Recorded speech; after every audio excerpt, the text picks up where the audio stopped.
Desde hace un tiempo, más específicamente desde el momento que terminé de leer El Edén de la Grisalla, me he estado preguntando lo siguiente: ¿qué tanto es Kazami Yuji, el protagonista de la trilogía de Grisalla, un Gary Stu?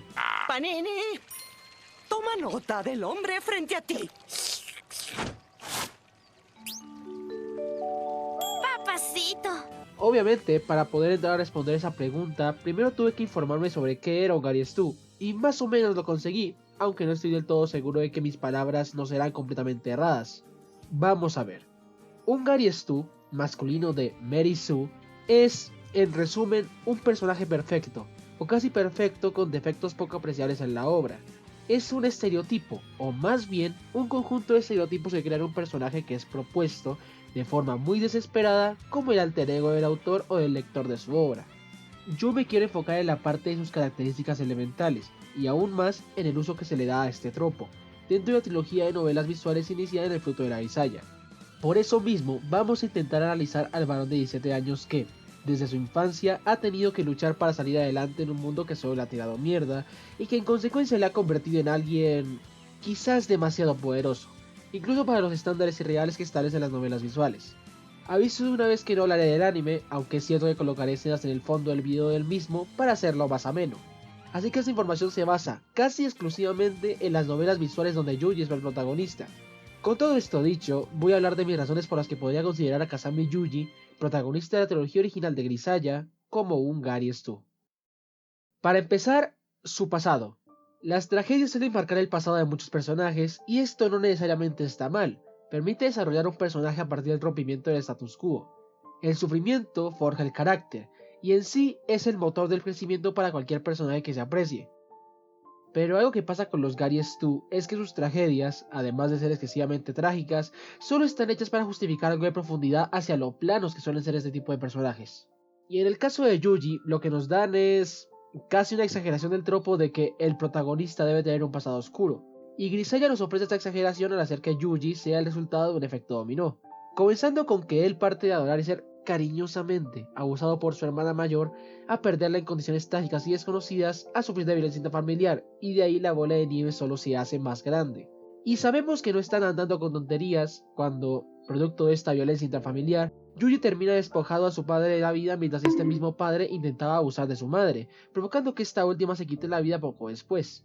El joven Yuji vivió una infancia marcada con la muerte, perdió a su hermana, mató a su padre y su madre se fue de vacaciones al paraíso. Esta situación, de hecho, se recrudece cuando conoce a Gedoslo y se convierte en un terrorista que utilizaba sus rasgos andróginos e infantiles para matar.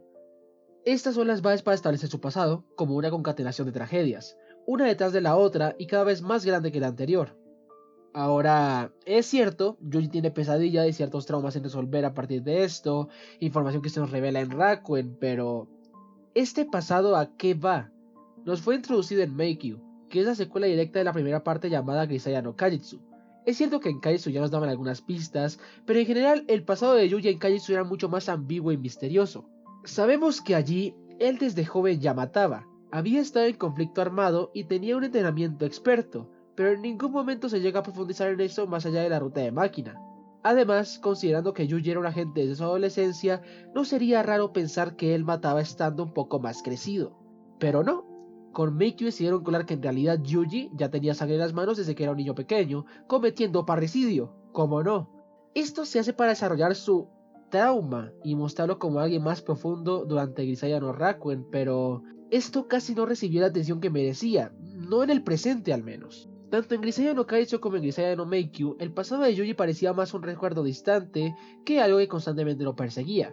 Quitando que siempre recordaba a su hermana y a Asako, su mentora, y que en la ruta de máquina en Kajitsu él sentía culpa por las vidas que él cegó, es como si la mayor parte estuviera siendo ignorada.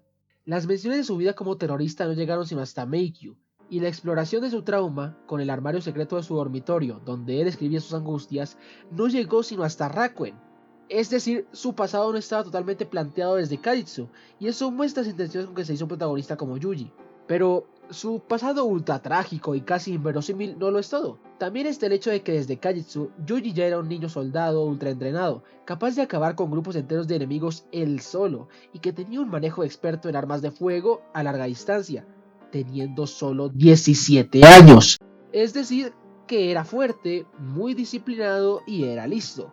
Sin contar que estaba musculoso y que logró ganarse el corazón y el cuerpo de todas las chicas de la Academia Mihama. Son todas características y condiciones que remarcan lo prácticamente perfecto que es, y de nuevo refuerza la idea de que Yuji fue creado para ser un self-insert, del mismo modo que muchos otros protagonistas de novelas visuales, especialmente eroges. Tal vez, al ver que no tenía mucho sentido justificarlo con un pasado militar ambiguo, decidieron ampliarlo para que así pudiera tener más sentido lo roto que estaba ahora, lo que explicaría la existencia de Meikyu como una precuela que explora su infancia y pubertad. Pero incluso así, las marcas de ese trauma, quitando la escena final de Meikyu donde Yuji es incapaz de disparar a G2lo, son los que exploran en Rakuen. Y más aún, solo se exploran en la primera parte, cuando las chicas encuentran su habitación secreta, donde había manuscritos diciendo que, como él ya había salvado a las chicas de Mihama, por tanto, cumpliendo la promesa que le hizo a Asa con su lecho de muerte, ya podía morir en paz. Ese deseo de morir y acompañar a Asa lo sentía antinatural, considerando que Yuji en Meikyu tomó su muerte como un bello recuerdo para seguir adelante, más allá de ser esta excusa para subirle 2 tonitos a su tristeza. Y si el motivo de darle este nuevo tono a su psicología era convertirlo en un personaje más complejo, lo que terminaron logrando, al menos para mí, es que se viera como si hubieran intentado darle desarrollo a la fuerza, como si hubiera sido necesario conectar los puntos entre su pasado en Meikyu y la actitud casi derrotera que toma a lo largo de Rakuen, en especial al saber que su hermana sigue viva. Entonces tenemos un pasado que no solo es muy trágico, sino que además es inverosímil. Tenemos que, en consecuencia de ese pasado creado para darle profundidad e identidad al personaje de Yuji, se crearon ciertas respuestas y reacciones a ese pasado que parecían sacadas de la nada, al surgir la tercera parte como una sorpresa para el jugador, más allá de esas ideas desarrolladas a lo largo de las 3 obras. Y tenemos un personaje que, debido a ese mismo pasado, tiene la justificación por la trama para ser altamente entrenado, poseer capacidades intelectuales formidables, especialmente en el ámbito de la logística militar y el combate, y que además es un seductor total. Y esa es otra característica que, aunque ya mencionada, merece ser ampliada. Si contamos el canon en Rakuen, Yuji ha tenido relaciones sexuales canónicas con al menos 8 mujeres diferentes a lo largo de su vida, y se nos remarca que el final de Rakuen está viviendo en un harem con las chicas de la academia, en una isla privada que Asako le había comprado antes de morir, convenientemente, y ya con una vida feliz por delante. Yuji entonces es casi perfecto, con defectos que, a pesar de querer parecer más, terminan siendo minúsculos a comparación de sus virtudes, con un harem de mujeres que han caído ante él y un pasado trágico que quiere darle profundidad pero no sabe bien cómo hacerlo. Por esos motivos, considero que Kasame Yuji, más que ser el puto amo y uno de los mejores protagonistas de un harem, es un Gary Stu.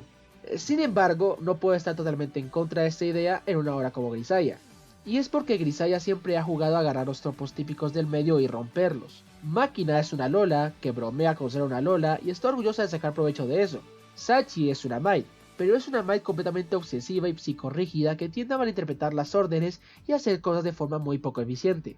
Michiro es el prototipo de una tsundere de manual que lo está forzando a propósito para traer alegría a otros. Kazuki tiene ese rol de hermana mayor perfecta, que también podría ser una Marisu, claro que sí, que durante la mayor parte de la obra brilla por estar ausente. Y Amane es una mujer sexy y pervertida solo con Yuji, para sopesar la culpa que siente por su pasado hacia él. Si bien Yuji es un personaje que cae dentro de la categoría de Gary Stu, tengo que defender el hecho de que han sabido incorporarlo como la fórmula perfecta para un juego que, desde el principio, ya se vendía como algo fuera de lo común. Después de todo, en Grisaya no hay personajes normales, y al formular a Yuji entendieron que tenían que hacerlo tan extraordinario como a los demás. Por eso, a pesar de que Yuji sí es un Gary Stu y que no entraría bien como personaje de una obra más sobria, ciertamente está donde debería estar.